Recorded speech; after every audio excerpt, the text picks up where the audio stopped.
열왕기하 21장 10절부터 18절까지 말씀입니다. 열왕기하 21장 10절부터 18절까지 말씀입니다.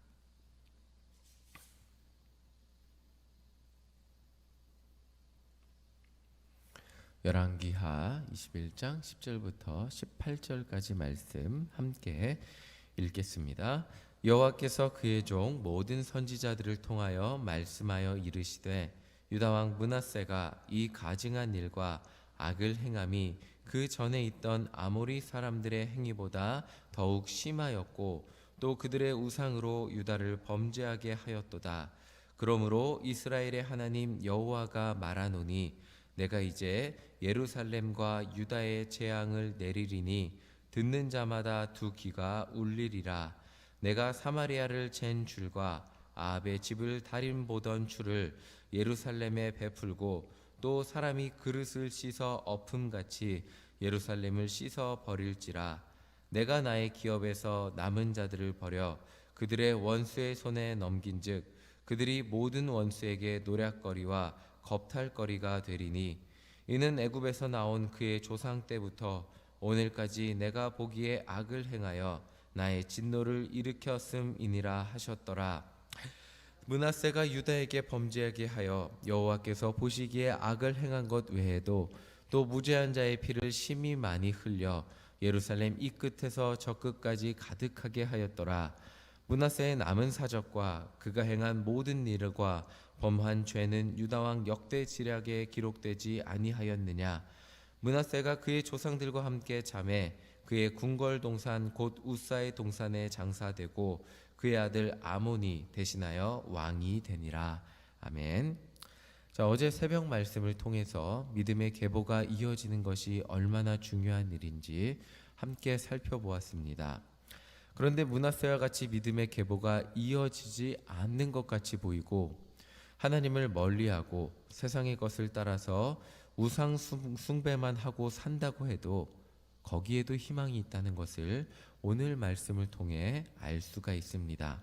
자, 모두 한 번씩 들어보았을 말씀입니다. 사랑의 반대말은 미움이 아니라 그러죠. 사랑의 반대말은 무관심이란 말이 있습니다. 자녀를 양육하면서 적절한 말로 훈계하고 가르치지 않는다면 자녀는 제대로 자라지 못할 것입니다. 이와 마찬가지로 세상에서 가장 슬픈 사람은 자기 마음대로 살고 잘못된 길을 걸어가고 있음에도 주변에도 그 누구도 그 사람에게 그 길이 잘못된 길이라고 알려주는 사람이 한 명도 없는 사람일 것입니다. 다행히 하나님은 믿음의 왕 히스기야의 자녀 므낫세를 잊지 않고 말씀하십니다. 10절 11절 우리 함께 읽어보겠습니다. 10절 11절입니다. 여호와께서 그의 종 모든 선지자들을 통하여 말씀하여 이르시되 유다 왕 므낫세가 이 가증한 일과 악을 행함이 그 전에 있던 아모리 사람들의 행위보다 더욱 심하였고 또 그들의 우상으로 유다를 범죄하게 하였도다. 하나님은 하나님을 모르던 므낫세 왕에게 선지자를 보내서 반복적으로 말하게 했어요. 므낫세 왕이 지금 하나님이 원하지 않는 잘못된 신을 섬기고 우상 숭배를 하고 있습니다. 나라를 잘못된 방법으로 다스리고 있다고 선지자들을 반복적으로 보내서 말했습니다. 12절을 우리 한번 읽어보겠습니다. 그러므로 이스라엘의 하나님 여호와가 말하노니 내가 이제 예루살렘과 유다의 재앙을 내리리니 듣는 자마다 두 귀가 울리리라. 선지자들은 므낫세를 반복적으로 찾아와서 우상 숭배에 대한 심판을 이야기했습니다. 하나님을 모르고 하나님을 만난 적도 없고, 이 모른다는 표현은 하나님에 대해서 들어본 적은 있어요. 근데 내 하나님으로 경험하지 못하면 몰라요. 하나님을 경험하지 못했던, 하나님을 믿지 않는 입장에서 이 말이 얼마나 듣기 싫었겠습니까? 당신이 하나님 믿지 않고 나라를 다스리기 때문에 심판이 일어날 겁니다. 심판을 받게 될 겁니다. 얼마나 듣기 싫었을까요? 그래서 열왕기하는 므낫세 왕을 이렇게 평가하고 있습니다. 16절 우리 함께 읽어보겠습니다. 므낫세가 유다에게 범죄하게 하여 여호와께서 보시기에 악을 행한 것 외에도 또 무죄한 자의 피를 심히 많이 흘려 예루살렘 이 끝에서 저 끝까지 가득하게 하였더라. 므낫세가 많이 죽였대요. 어제 말씀드렸듯이 아들까지 인신 공양을 했습니다. 므낫세는 여러 아들만 한 게 아니고 여러 고관의 자녀들, 이스라엘에 사는 유다에 사는 많은 자녀들을 몰렉 신에게 바쳤다고 합니다. 자, 그리고 무지한 자의 피를 흘렸다고 하는데 또 자기에게 찾아온 선지자들, 이 성서학자들에 따르면 그 선지자들을 곱게 돌려보내지 않았다고 합니다. 다 죽였다 그럽니다. 얼마나 듣기 싫으면 다 철권 통치를 통해서 다 죽였다고 합니다. 전승에 따르면 이사야 선지자, 이 성경책 이사야 기록한 선지자까지도 빈 통에 넣어서 톱으로 반으로 써서 죽였다고 합니다. 자, 이렇게 므낫세는 우상 숭배밖에 모르고 자신에게 우상 숭배에 대해서 경고했던 하나님의 선지자들을 무지막지하게 죽였던 왕이었습니다. 이 정도 하면 하나님께 용서받지 못할 죄인인 것 같습니다. 자, 그런데 하나님은 이렇게 악한 므낫세 왕을 포기하지 않으시고 반복적으로 하나님의 선지자를 보내셔서 우상 숭배의 결과에 대해서 경고하게 하십니다. 정말 므낫세의 악함이 싫고 분노가 일어난다면 그냥 선지자를 보내서 경고하는 이런 과정 없이 그냥 아무 말 없이 심판해 버리면 끝인데, 그런데 하나님은 그렇게 하지 않으시고 선지자들을 계속 보내는 거예요. 그렇게 하면 유다가 심판받습니다. 그렇게 하면 유다가 심판받습니다. 이 이유가 뭘까요? 하나님은 이렇게까지 하신 이유는 우상 숭배의 죄악에서 므낫세가 돌아올 수 있는 기회를 주기 원하셨기 때문입니다.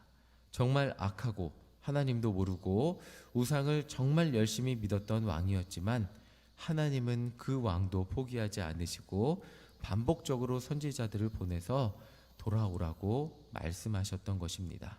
바로 이것이 하나님의 사랑입니다. 끝까지 포기하지 않고 돌아오라고 말씀하시는 분이 하나님이시라는 거죠. 그런데 므낫세는 계속해서 알아듣지 못하고 14절과 같은 말씀을 듣게 됩니다. 우리 14절 함께 읽어보겠습니다. 내가 나의 기업에서 남은 자들을 버려 그들의 원수의 손에 넘긴즉 그들이 모든 원수에게 노략거리와 겁탈거리가 되리니. 므낫세의 우상 숭배 덕분에 유다는 멸망한다는 겁니다. 그런데 우리가 알고 있다시피 멸망하는 이유는 하나님이 우상 숭배하는 유다가 너무 싫어서, 이게 이럴 수 있죠. 유다가 너무 싫은 거예요. 질려 이제는 더 이상 너희들을 쳐다보기도 싫고 너희들 그냥 다 나가서 죽었으면 좋겠다. 심판해서 없애버리겠다. 다 죽어봐라. 전능하신 나의 하나님이 더 이상 나를 사랑하지 않는 너희들을 없애버리고 포기하겠다. 버려버리겠다. 이런 뜻으로 심판하셨을까요? 그렇지 않으셨다는 거죠. 예레미야 선지자가 29장 11절에 예레미야서에서 이렇게 말씀하고 계세요. 너희를 향한 나의 생각을 너희가 아나니 평안이요 재앙이 아니니라. 너희에게 미래와 희망을 주는 것이니라 라고 말씀하고 계십니다.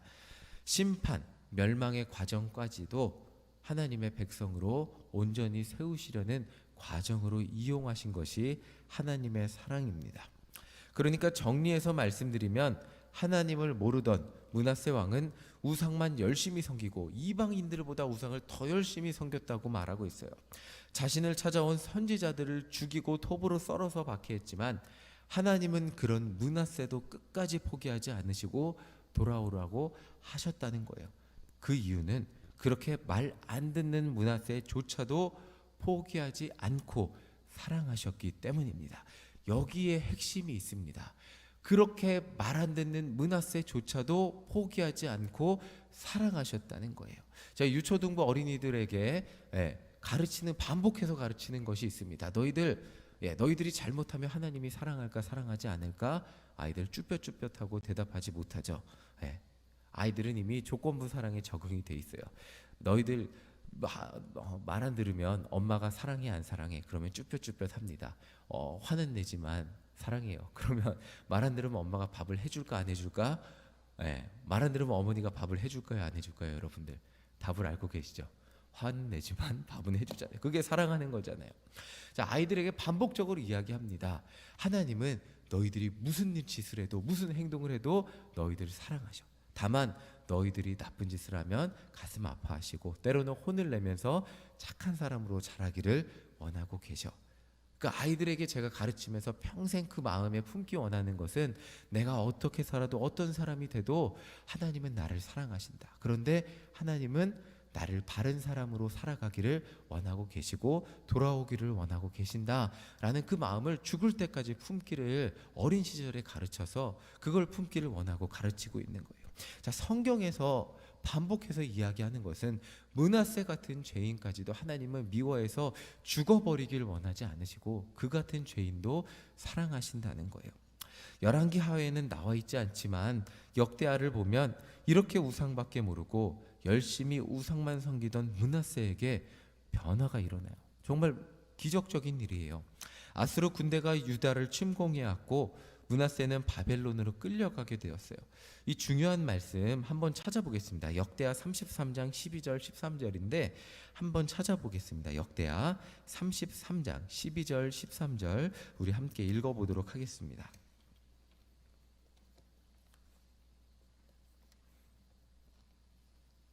역대하입니다. 역대하 12장 33장 12절 13절 33장입니다. 12절 13절. 자, 페이지 구약 페이지 703페이지에 있습니다.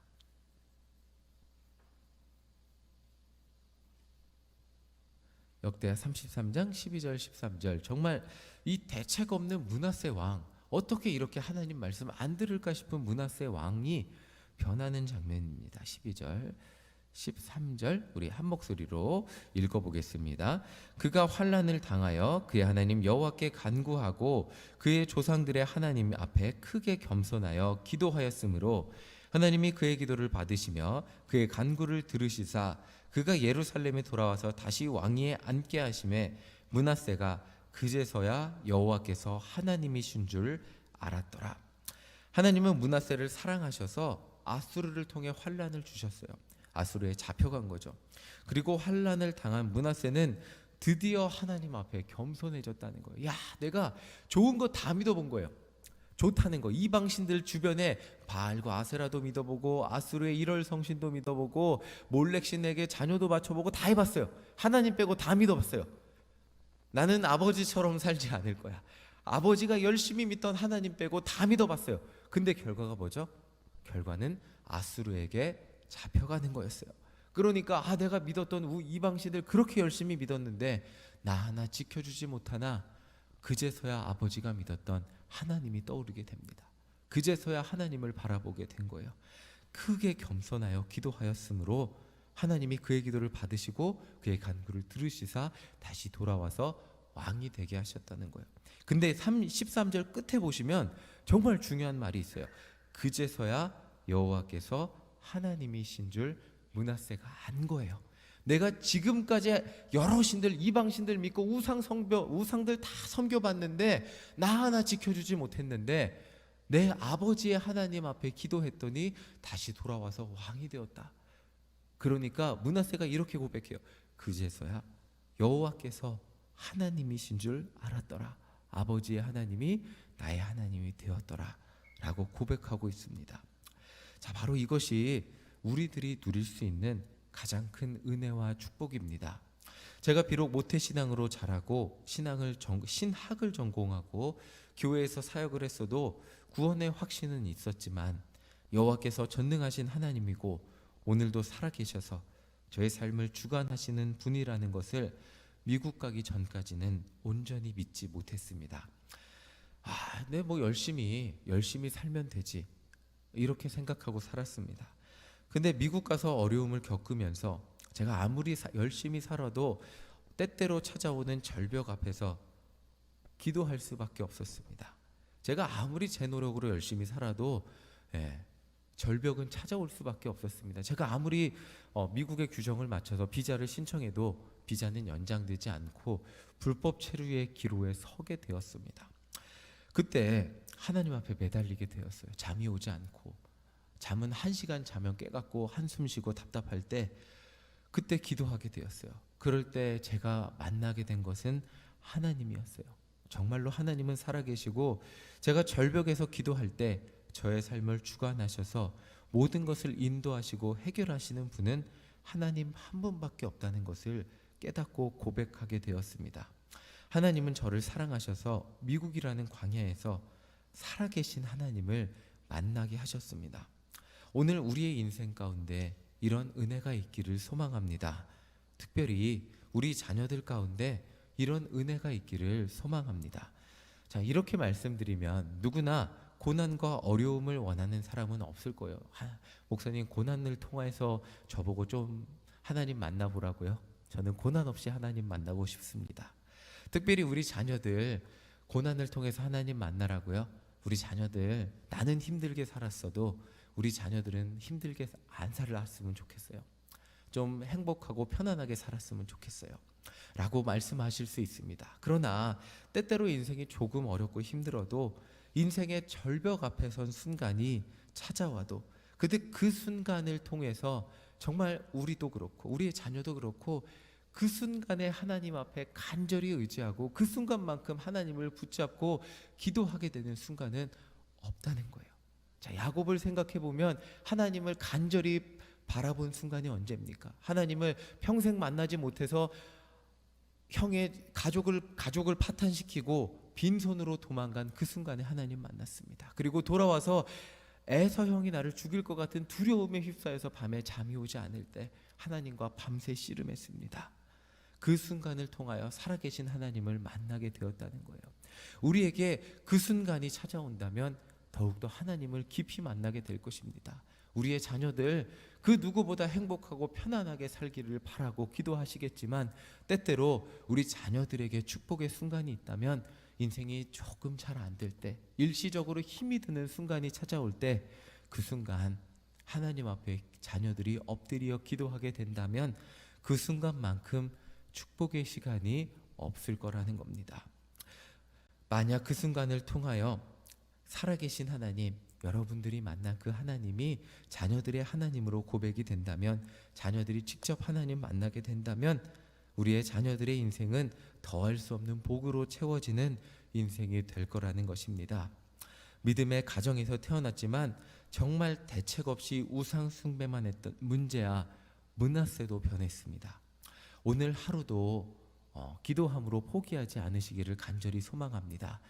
우리의 배우자가 변하기를 소망하며 기도하고 우리의 부모님 변하기를 소망하며 기도하고 우리의 자녀들, 특별히 우리의 자녀들, 하나님, 우리의 자녀들 주님 앞에 온전히 서게 하여 주시옵소서. 나의 하나님, 나의 삶을 인도하신 하나님이 우리의 자녀들의 하나님이 되게 하여 주시옵소서.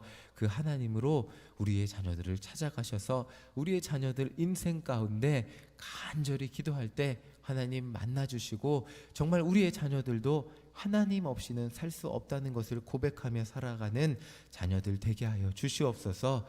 우리의 자녀들 끝까지 포기하지 않으시는 줄 믿습니다. 오늘도 포기하지 않으시고 우리의 자녀들과 우리의 가족들과 우리의 이웃들과 함께하여 주시옵소서. 이렇게 기도할 때 하나님이 그들 가운데 찾아가셔서 그들을 붙드시고 회복해 하시는 은혜가 넘쳐나게 될 줄 믿습니다. 우리 시간도 우리 함께 중보기도하는 시간 되기를 간절히 소망합니다.